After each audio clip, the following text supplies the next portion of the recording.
देख रहे हैं नेटवर्क 33 राजकुमार के साथ। तो चलिए बढ़ते हैं आज की कहानी की ओर। दोस्तों, ये सालों पहले की बात है जब मैं स्टेशन पर काम कर रहा था। मैं एक स्टेशन मास्टर हूँ और सालों पहले मेरी ड्यूटी मध्य प्रदेश में थी। तो वहाँ पर मुझे रेलवे विभाग वालों को लाल और हरी झंडी दिखाने के साथ अन्य कामों पर भी उचित समय पर ध्यान देना पड़ता था। एक दिन मजूरा जाने वाली ट्रेन स्टेशन पर आकर अटक गई। मैंने ट्रेन को हरी झंडी दिखा दी थी, लेकिन ट्रेन आगे ही नहीं बढ़ी। शायद कुछ गड़बड़ थी जिसे मैं भी नहीं समझ पाया। पहली बार तो मुझे लगा कि शायद उन्हें अंधेरे में हरी झंडी दिखी नहीं, जिस वजह से ट्रेन अभी तक वहीं पर अटकी हुई है। लिहाजा मैंने बगल में मौजूद बल्ब को जलाया, लेकिन इससे भी कोई फ़ायदा नहीं हुआ। ट्रेन तो उसी तरह उसी स्थान पर अटकी हुई थी। मैं लगातार हरी झंडी दिखाने में बिजी था, लेकिन उस समय मेरी तरफ देखने वाला कोई भी नहीं था। फिर मुझे कुछ लोगों की आवाज़ सुनाई दी जो झुंड में बोल रहे थे।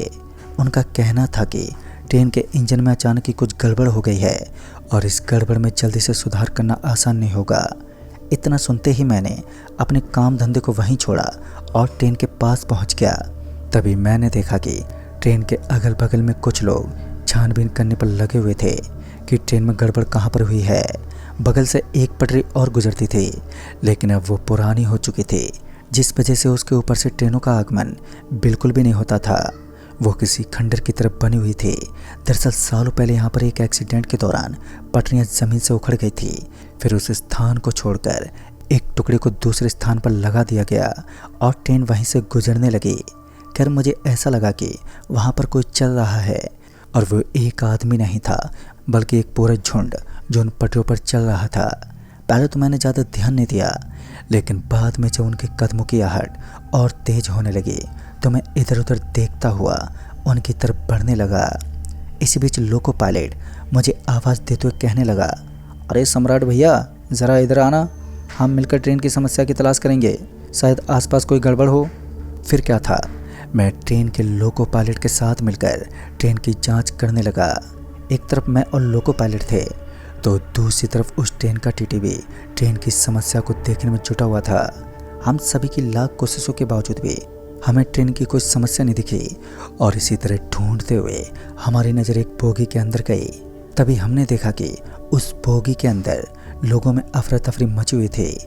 वहाँ पर शोर शराबे की आवाज़ आ रही थी, और मैं अपने साथ लोको पायलट को लेकर जब उस बोगी में पहुँचा तो मैंने देखा कि वहाँ पर एक लड़की की बॉडी से खून निकल रहा था। तेज गति से बहते खून से उसे चक्कर आ रहे थे, और उसके पास में खड़े लोग सिर्फ इस तमाशे को देख रहे थे। मैं उनके ऊपर भड़कते हुए बोला, तुम लोगों को शर्म नहीं आती? एक लड़की मुसीबत में है और तुम सिर्फ मुंह ताक रहे हो। फिर तत्काल ही मैंने उस लड़की को स्टेशन पर मौजूद एक कमरे में आराम करने के लिए भेज दिया। दरअसल उसके हाथ पर एक जोर की चोट आई थी, उसकी हथेली पूरी कट चुकी थी। बाकी लोगों का कहना था कि जब उस लड़की ने अपना हाथ ट्रेन की बोगी से बाहर निकाला तो अचानक उसके हाथ से खून बहने लगा।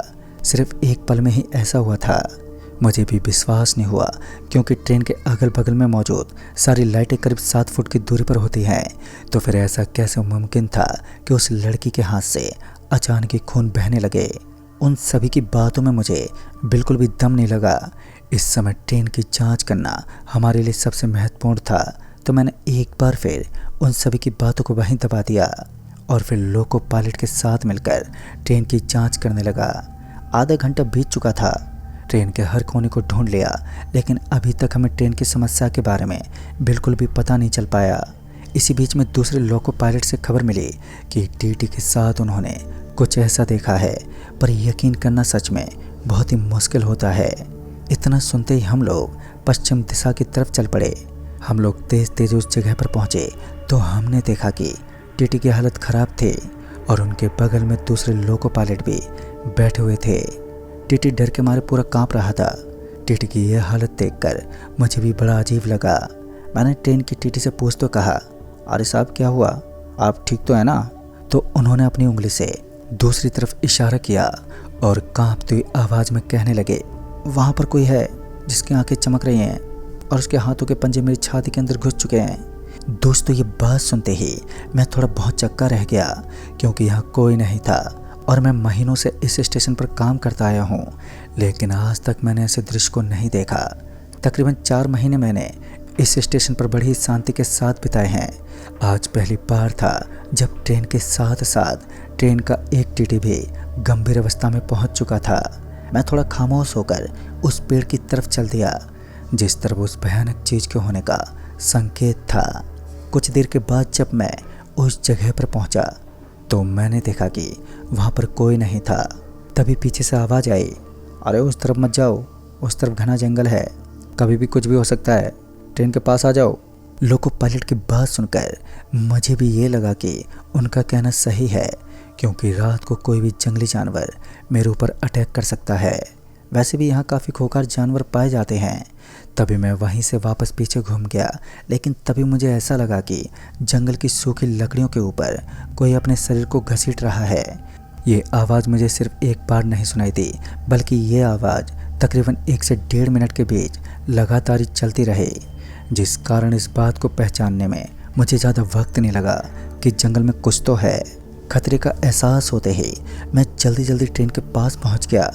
पता नहीं क्यों, लेकिन आते वक्त मुझे ऐसा लगा कि मेरे शर्ट के ऊपर कुछ तो लगा हुआ है जो पानी जैसा है। उस समय तो मैंने ध्यान नहीं दिया, लेकिन जब मैं लोको पायलट के पास पहुंचा तो उन्होंने मेरे कंधे के ऊपर ज़ोर ज़ोर से थपथपाना शुरू कर दिया। एक छोटी सी चमगादड़ जो मेरे शर्ट को कसकर पकड़ी हुई थी।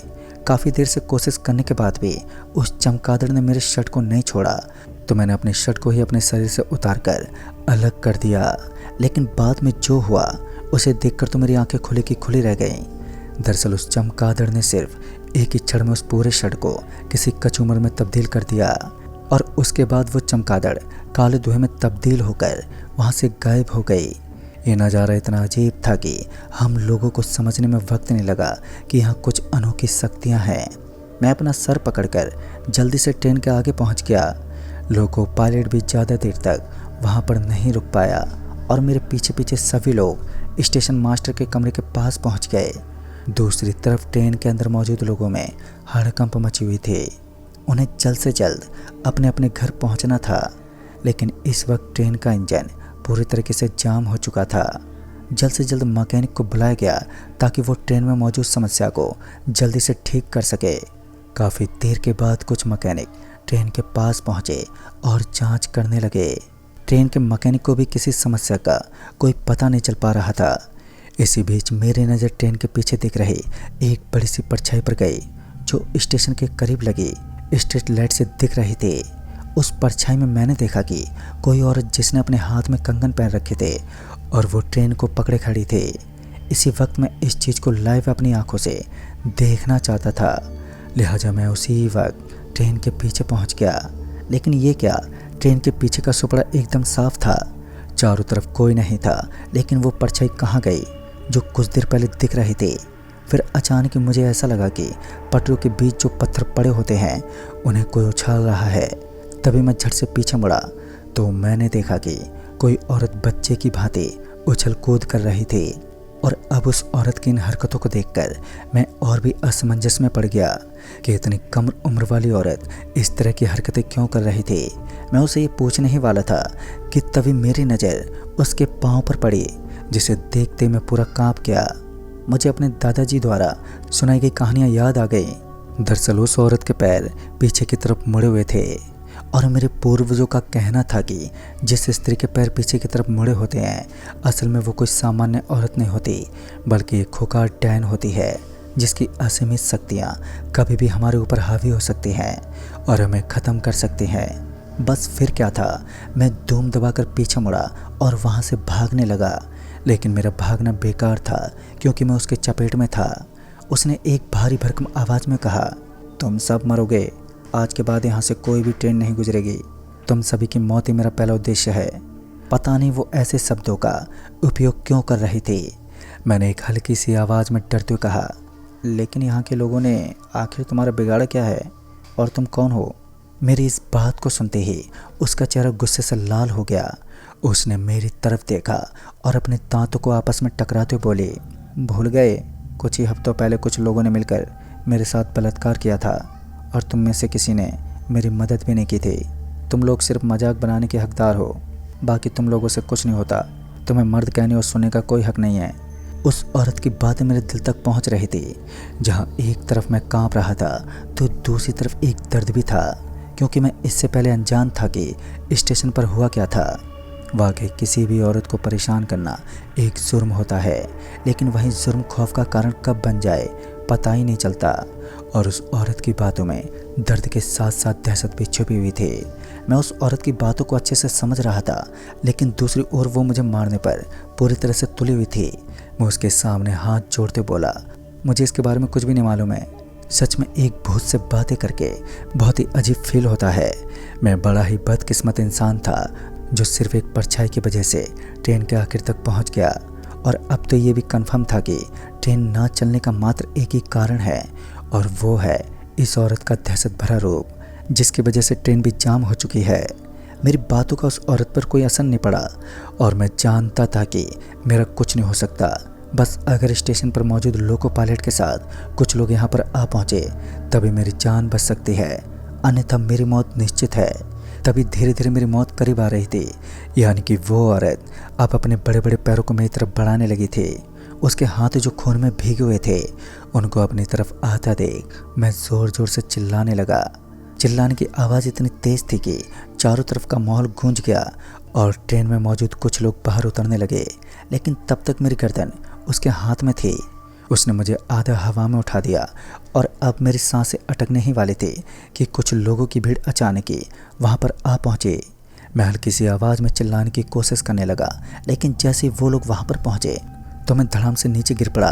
और तब जाकर मैंने अपने आप को संभाला और उसके बाद मुझे पता चला कि यहाँ कुछ ही हफ्तों पहले यहाँ से एक औरत गायब हो गई थी, जिसने अब डायन का रूप धर लिया है। मैंने उस स्टेशन से इस्तीफ़ा दे दिया और मैंने पूरी जानकारी और मदद की सहायता से उस स्टेशन को छोड़ दिया और अब दूसरे स्टेशन पर सेटल हो गया। मेरी ड्यूटी अब दूसरी जगह है, लेकिन उस दिन का खौफ मेरे दिल में कुछ ऐसे चढ़ चुका है कि स्टेशन पर टहलते वक्त भी मेरा पूरा शरीर कांप उठता है। लेकिन अब गवर्नमेंट जॉब है तो रिस्क उठाना आदत सी बन गई है और धीरे धीरे वो डर भी अब ख़त्म होने लगा है। तो दोस्तों, इस कहानी में बस इतना ही। तब तक के लिए बाय एंड टेक केयर।